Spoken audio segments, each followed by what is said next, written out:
I think there's also a big piece around being strategic commissioners. So rather than spot purchasing individual packages of care, how do we take a longer term strategic view? This cohort of patients that we're talking about are people, they have lives to live, they will be with us for a long time, and there will be new people that will be diagnosed that will also be needing to come into care.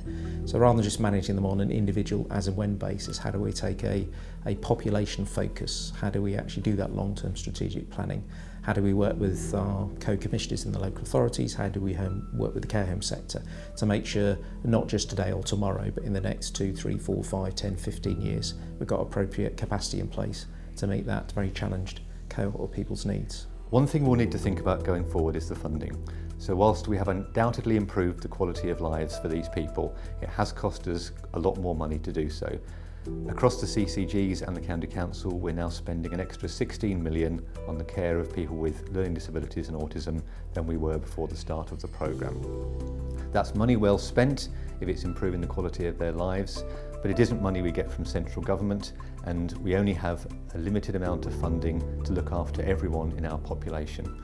So looking forward, we're going to think about how we can continue to discharge people from hospital, but do it in a way that's affordable and sustainable. I think as we move forward, we're 2 years down the line, and we know that we can see that the programme has been successful for those people that are out and about getting on with their world. We're now looking at the next population of inpatients, and I think we all know this is probably the most difficult inpatient population to discharge.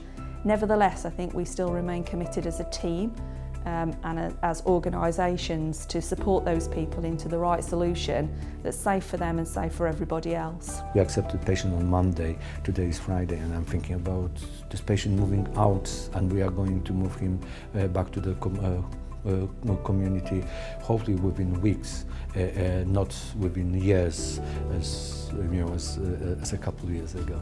Lots of money has been spent on the programme, some of it short term, some of it long term. But when the Transforming Care programme formally ends and the current programme office disband later this year, that something has got to take the place of that work. And so I think we do need to understand how we can mainstream Transforming Care and make sure it's not just a separate programme, it's everyone's job to achieve.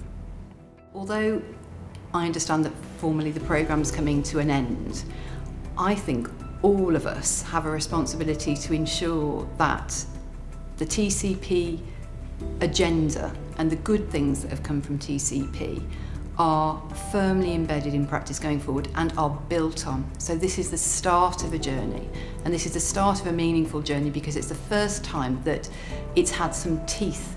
It's the first time that NHS England has provided that oversight and scrutiny to hold people to account for what they're doing for people. And we have to remember we're working with people who have the least power and the least voice in society.